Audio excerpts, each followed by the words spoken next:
तो इन 1765 में क्या हुआ, 1765 में कंपनी को दीवानी राइट्स मिल गए। जिन 3 मुगल एम्परर्स को इन्होंने हराया था, तो मुगल एम्परर्स ने इन्होंने दीवानी राइट्स दे दिए बंगाल के। तो मेनली बिहार, उड़ीसा और बंगाल के जो टैक्स कलेक्शन थे, रेवेन्यूज कलेक्शन के लिए इन्होंने राइट्स ले लिए। और इन्होंने क्या करा, जो लोकल जमींदार थे, लोकल लैंडलॉर्ड्स थे या किंग्स थे, नवाब्स थे, उन सबसे बिगाड़ा, मतलब बिगाड़ा नहीं, उन सबको भी अपने साथ में लेके रखा और उनके साथ में मिलके मतलब कि ये रेवेन्यू कलेक्ट कर रहे थे। आफ्टर दैट क्या हुआ, जो रेगुलेशन एक्ट ऑफ 1773 की जरूरत क्यों पड़ी, तो आफ्टर दैट जब क्वीन एलिजाबेथ को लगा कि जो ईस्ट इंडिया कंपनी है इसको अब फुल्ली रेगुलेट करना चाहिए। जो रेगुलेशन इटसेल्फ बताता है कि किसी कंपनी को फुल्ली रेगुलेट करना चाहिए, जो पूरा पावर मतलब कि अब जो है ब्रिटिश गवर्नमेंट लेना चाहती थी। तो फर्स्ट टाइम ब्रिटिश गवर्नमेंट ने क्या करा, ईस्ट इंडिया कंपनी को पूरा अपने अंडर रेगुलेट करना चाहा। तो ये रेगुलेशन इसलिए करना चाहा उन्होंने क्योंकि क्या हो गया था, कंपनी के अंदर बहुत ज़्यादा करप्शन हो चुका था, कंपनी के ऑफिसर्स अच्छे से परफॉर्म नहीं कर पा रहे थे। और जो बिफोर मतलब के जो थे बैटल्स हुई, उन सब से कंपनी ने बहुत सीख ले ली थी कि अब हमको पूरा रेगुलेशन एक ब्रिटिश गवर्नमेंट को दे देना चाहिए।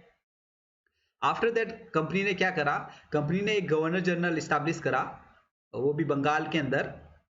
तो Warren Hastings was the first governor general of Bengal.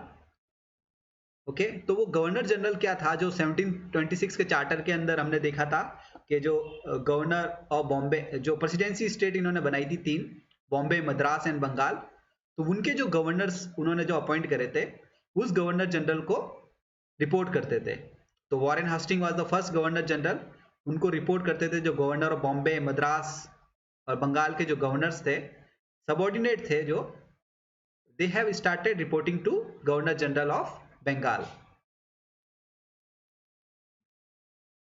and in that also they have formed a supreme court। उन्होंने एक सुप्रीम कोर्ट और बना दिया, जिससे क्या हो सके कि जो कंपनी के बीच में कोई करप्शन हो रहा है या कोई कुछ लोग उनके खिलाफ जो रिवॉल्ट कर रहे हैं ब्रिटिश गवर्नमेंट के खिलाफ, या उन सबको पनिश कर सके और जजेस को अपॉइंट कर सके और लोगों के बीच में मतलब कि एक रूल एंड रेगुलेशन फॉलो करा सके।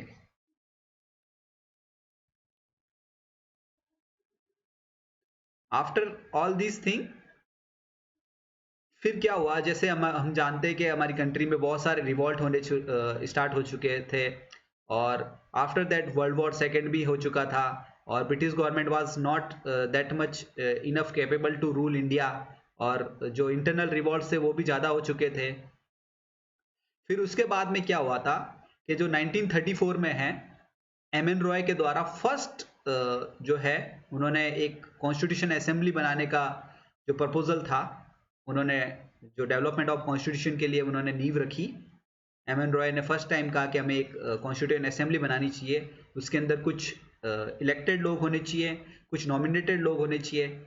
इलेक्टेड तो जो होने चाहिए जो वोटिंग के द्वारा इलेक्टेड हो, और जो नॉमिनेटेड जो किंग्स थे, नवाब थे, जो रूलर्स थे, जमींदार वमींदार, उन सबको नॉमिनेट कर सके कुछ कॉन्स्टिट्यूएंट असेंबली के अंदर, जिस कारण हम एक सेट ऑफ रूल्स फॉर्म कर सके, सबके बीच में एक इक्वलिटी ला सके।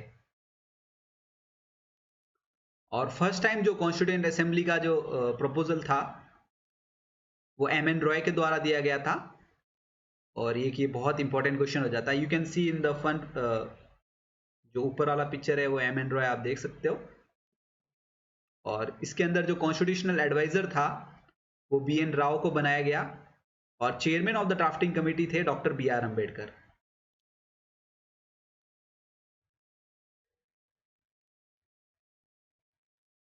तो 1934 में तो आइडिया दिया था कॉन्स्टिट्यूएंट असेंबली बनाने का, फर्स्ट टाइम किसने, एम एन रॉय ने।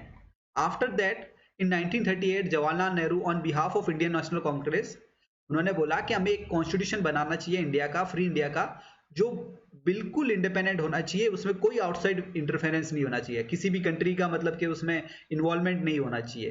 तो एक जवाहरलाल नेहरू का एक प्रपोजल था इसमें कि हमारा जो constitution of India, free India होगा, वो विदाउट एनी आउटसाइड इंटरफेरेंस होना चाहिए। और आफ्टर दैट इन 1940 क्या हुआ, ब्रिटिश गवर्नमेंट ने जो डिमांड थी कॉन्स्टिट्यूशन ऑफ फ्री इंडिया, वो एक्सेप्ट कर ली थी। उसके बाद में क्या हुआ, फर्स्ट मीटिंग हुई कॉन्स्टिट्यूएंट असेंबली की 9 दिसंबर 1946 को, उसके अंदर इंटरिम चेयरमैन सच्चिदानंद सिन्हा को बनाया गया। और एक ये क्वेश्चन और आता है बहुत से एग्जाम्स में, तो who was the first chairman of constituent assembly? तो फर्स्ट चेयरमैन अगर आए तो सच्चिदानंद सिन्हा है। और परमानेंट चेयरमैन के बारे में पूछे कि who was the first permanent chairman of constituent assembly, तो डॉक्टर राजेंद्र प्रसाद को बनाया गया। और वाइस चेयरमैन थे इसमें SG. Mukherjee.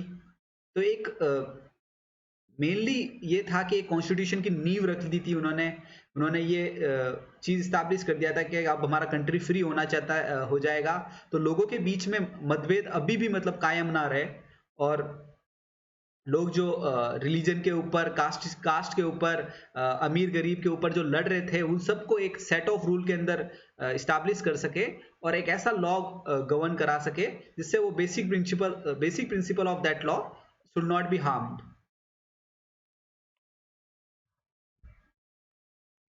As we know that जो कॉन्स्टिट्यूशन होता है वो या तो रिटन होगा या ओरल होगा, और हमारा जो कॉन्स्टिट्यूशन है वो रिटन कॉन्स्टिट्यूशन है।